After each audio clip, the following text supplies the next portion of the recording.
Fala galera, beleza? Aqui estamos nós de volta para o nosso resenha que está falando sobre um tema muito profundo: sexualidade. E aí, tá curtindo esse assunto? Então comenta aqui embaixo o que você mais gostou de aprender até agora e se prepara porque hoje o negócio tá forte. Hoje eu quero ir direto ao ponto, sem meias palavras, até porque esse tema precisa de muita clareza. Um dos princípios essenciais da sexualidade na Bíblia é a existência do relacionamento entre duas pessoas. Mais um. Relacionamento íntimo não existe entre três pessoas e nem entre uma pessoa sozinho. Não, entre três pessoas é poligamia, entre uma sozinha é masturbação, e não é esse o plano de Deus para nós. Esses vão ser os assuntos de hoje. Sobre poligamia, ela claramente fere o princípio básico dos relacionamentos, o casamento monogâmico, que esse é o ideal de Deus para a humanidade, conforme estabelecido lá na criação. Eu sei que tem muita gente que fala, mas Abraão foi poligâmico, Davi, Salomão, e aí? Posso ser também? Gente, por favor, calma lá, Cláudia. O fato de a Bíblia citar alguns costumes de época não significa que ela os esteja endossando. Quando a Bíblia mostra essa prática, ela não está recomendando, está apenas descrevendo um costume daquela época. Isso porque a poligamia, ela fere vários princípios e mandamentos descritos na palavra de Deus. O fato de personagens bíblicos praticarem isso não significa que Deus endossou essa prática, não. Inclusive, se a gente analisa bem essas histórias, a gente vai perceber os males que a poligamia causou na vida de cada um desses personagens. Abraão, por exemplo, teve que ver o seu filho Ismael ir embora pelos desentendimentos constantes entre sua esposa e a sua concubina. Davi teve um descontrole sexual a ponto de permitir a morte do seu general para poder ficar com a esposa dele. E Salomão, Salomão nem se fala, esse aí foi longe. Por isso, se você quer ter felicidade, siga o padrão que a Bíblia recomenda. Viva o princípio da monogamia e o que passar disso não deve ser considerado como certo. Agora, me responde aqui embaixo. Para você, quais são os perigos de ter vários parceiros, inclusive na sexualidade? Escreve aqui embaixo qual é o problema da poligamia, que eu quero saber sua opinião. Agora, gente, a poligamia não acontece apenas quando uma pessoa se casa com várias, não. Quando eu tenho uma namorada e fico flertando com outra, querendo me relacionar com outra pessoa, sem abrir mão do relacionamento que eu já tenho, eu já estou quebrando o princípio da monogamia. A poligamia ocorre quando tento adicionar um elemento numa relação que já tem um número máximo de componentes, que é 2. Ela ocorre em pensamento também, por isso relacione-se e entregue-se apenas para uma pessoa. Proteja isso com todas as suas forças, porque incluir qualquer elemento nessa relação é a receita para o fracasso. Vai por mim, eu já vi relacionamentos serem destruídos pela quebra desse princípio. O ideal divino é 1 mais 1. Pronto, acabou. O que passar disso não vem da Bíblia, não. É uma blasfêmia.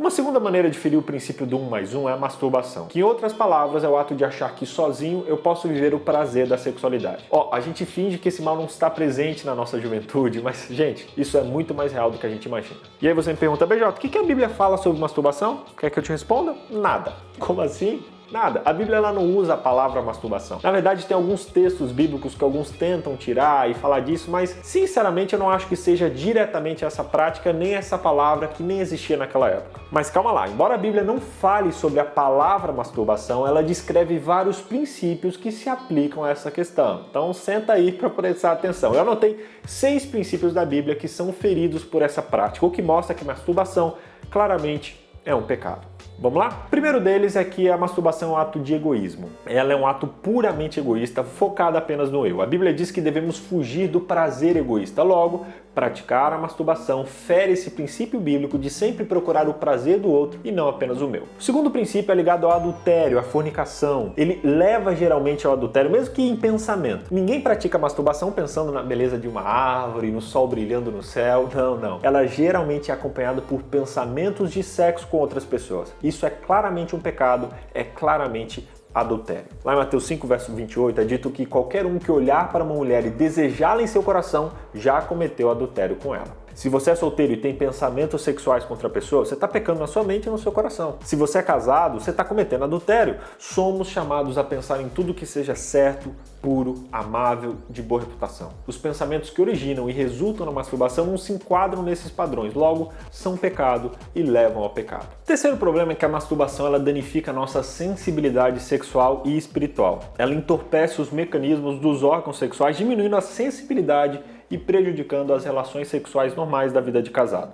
Gente, o prazer deturpado gerado pela masturbação faz com que ela seja colocada no lugar até mesmo da relação sexual no casamento. Muitas esposas e esposos não conseguem competir com as fantasias sexuais dos seus parceiros. Logo, seus companheiros preferem mais a masturbação do que a própria relação sexual no casamento. Isso é muito triste. Essa prática, ela tira também a nossa sensibilidade espiritual. Ela escraviza e afeta o funcionamento da nossa mente, que é o principal meio através do qual Deus fala conosco. Olha só o que Ellen White diz sobre isso. Os nervos cerebrais que se comunicam com todo o organismo são os únicos meios pelos quais o céu pode se comunicar com o homem e influenciar a sua vida mais íntima. Seja o que for que perturbe a circulação das correntes elétricas no sistema nervoso, diminui a resistência das forças vitais e o resultado é um amortecimento das sensibilidades da mente. Masturbação também leva à culpa, à tristeza, à melancolia e à depressão. A masturbação, ela rouba a nossa sensibilidade tanto física quanto espiritual. Quarto princípio que a masturbação quebra é que ela é altamente viciante. Paulo diz que não devemos ser dominados ou controlados ou viciados por nada. Tudo que nos domina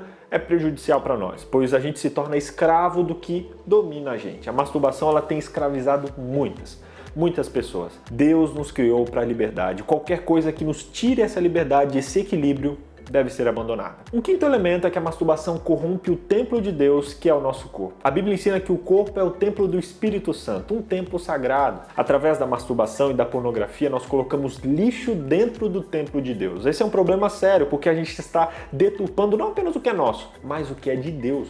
O seu corpo não te pertence, ele é de Deus. Logo, cuide do seu corpo da maneira como o dono dele recomenda. O último elemento é que a masturbação, ela machuca o outro. Sim, aí você fala, como assim, BJ? Mas é uma prática solitária, como assim masturbação machuca o outro? Olha, ela mancha a imagem do outro na minha mente e no meu coração. Através da pornografia, ela alimenta um sistema e escraviza, mata muitas pessoas. Por isso, em pensamento ou em financiamento, a masturbação me torna responsável por escravizar muitas pessoas. Gente, esse vício é uma abominação à vista de Deus, por isso ele deve ser evitado. Você pode estar pensando, BJ, eu estou me sentindo muito mal sabendo tudo isso. Era até melhor não saber. Gente, meu objetivo aqui não é julgar ninguém nem jogar culpa nas suas costas, mas lembrar você de algo que não tem sido falado ultimamente. Muita gente fala, não, masturbação diminui o estresse, alivia a tensão, me ajuda a me conhecer melhor, mas, gente, ela fere princípios muito profundos das escrituras, o que mostra que é uma prática que não vale a pena ser feita. Ela traz mais prejuízos do que ganhos. Existem inúmeras outras maneiras de lidar com o estresse,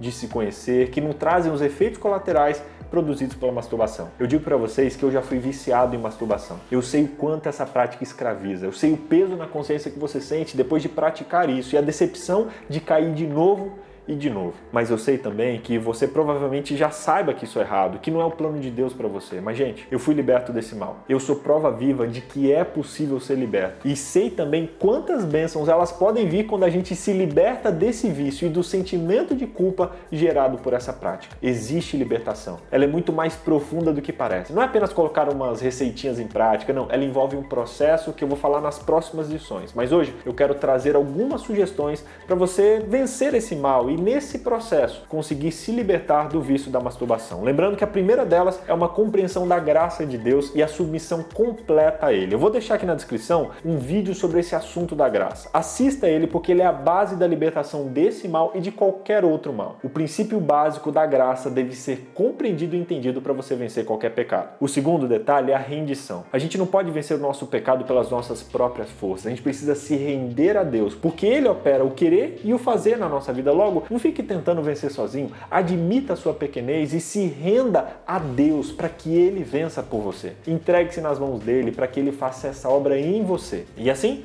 depois de entender esses dois elementos básicos, a graça e a rendição, eu vou te dar algumas dicas para você reforçar essa vitória e ficar longe do precipício. Primeiro, mantenha-se ativo, envolva-se em atividades e trabalhos em que você possa gastar suas energias, ocupe o seu corpo e a sua mente com atividades saudáveis. Pratique esportes, envolva-se em ministérios, em atividades da igreja, desbravadores, missão, voluntariado, enfim. Ocupe o seu corpo e a sua mente com coisas que promovam o seu crescimento e o crescimento de outras pessoas. E que gastem também as suas energias para que elas não sejam colocadas em práticas degradantes. Segunda dica, cuide da sua saúde física. Olha, cuidado com a saúde é essencial. Ellen White mesmo comenta que o consumo de carne e outros alimentos nocivos diminui a nossa força para vencer as tentações. Por isso, alimente-se bem. De preferência, tenha uma alimentação vegetariana, pratique exercícios exercícios físicos, use os 8 remédios da natureza. A vitória contra o pecado é vencido muito antes do pecado e do ato em si, por isso, cuide da sua saúde física. Terceiro, cuide da sua saúde emocional. Tenha relacionamentos que lhe apoiem, que lhe ajudem.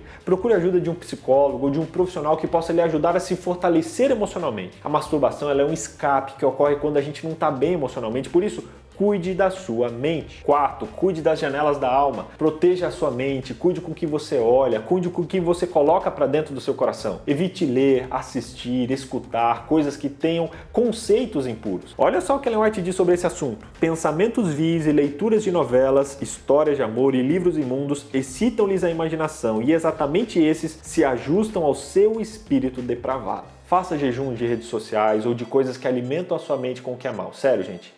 Esse elemento é essencial. Quinto conselho, busque apoio de pessoas especiais. Procure um amigo, um mentor ou algum grupo de apoio onde você possa conversar sobre isso. Pare de esconder esse pecado, gente. Encontre alguém que você confie, que possa lhe ajudar e que você pode abrir o seu coração para essa pessoa pedindo apoio. Lá em Tiago é nos aconselhado a confessar os nossos pecados uns aos outros para sermos curados. O perdão vem de Deus, mas a cura pode vir dos nossos irmãos. Por isso, cerque-se de uma rede de apoio. Sexto conselho, fale sobre Deus. Ellen White dá esse conselho no seu livro também, quando ela diz o seguinte: se Cristo for o assunto de contemplação, os pensamentos ficarão largamente separados de qualquer assunto que o levará a atos impuros. A mente se fortalecerá ao demorar-se sobre assuntos enobrecedores. Se educada a fluir no conduto da pureza e santidade, tornar-se-á sadia e vigorosa. Se educada a demorar-se em temas espirituais, ela naturalmente tomará esse rumo. Mas essa atração dos pensamentos para coisas celestiais não pode ser alcançada sem o exercício da fé em Deus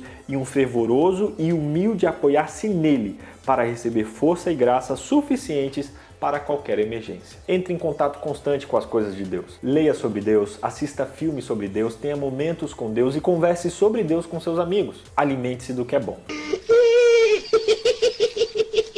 Gostou das dicas de hoje? Olha, o nosso resumo hoje vai ter 2 partes, porque são muitas coisas importantes que a gente aprendeu. Então, primeira parte, problemas da masturbação. Primeiro, é um ato de egoísmo. Segundo, é ligado ao adultério e à fornicação. Terceiro, tira a sensibilidade. Quarto, leva ao vício. Quinto, corrompe o templo de Deus. E sexto, machuca o outro. Segunda parte do resumo é sobre dicas e soluções para esse mal. Passo 0, estude sobre a graça e sobre a submissão a Deus. Primeiro, mantenha-se ativo. Segundo, cuide da sua saúde física. Terceiro, cuide da sua saúde emocional. Quarto, cuide das janelas da sua alma. Quinto, busque apoio de pessoas especiais. E sexto, fale sobre Deus. Nosso objetivo aqui foi te levar a entender que essa é uma prática que não vale a pena ser feita. E também te dar alguns subterfúgios, algumas ferramentas para, com a força de Deus, vencer e se afastar dessa prática pecaminosa. Sabe, Deus ele quer ajudar você. Deus ele quer te dar vitória sobre qualquer pecado que possa estar te escravizando. Se submeta a Ele, se entregue a Ele, entenda a graça de Deus que hoje te alcança, te abraça e te promete força. Não a sua força, mas a força dEle, para junto dEle conseguir vencer qualquer dificuldade, qualquer pecado e qualquer tentação. Eu acredito na cura. Eu sou fruto da cura que vem de Deus quando a gente se entrega nas mãos dele. Por isso, acredite na cura, se apoie de todas essas ferramentas e, principalmente, se jogue nas mãos de Deus, porque Ele opera o querer e o fazer. Ele fez isso na minha vida, vai fazer na sua vida também. Beleza? Valeu, galera. Tchau, tchau. Esses, inclusive, vão ser o assunto. A gente finge que esse mal não... Lá em Mateus 5, verso 28, eu digo: os pensamentos que originam e resultam na masturbação. Converse é a receita para o fracasso.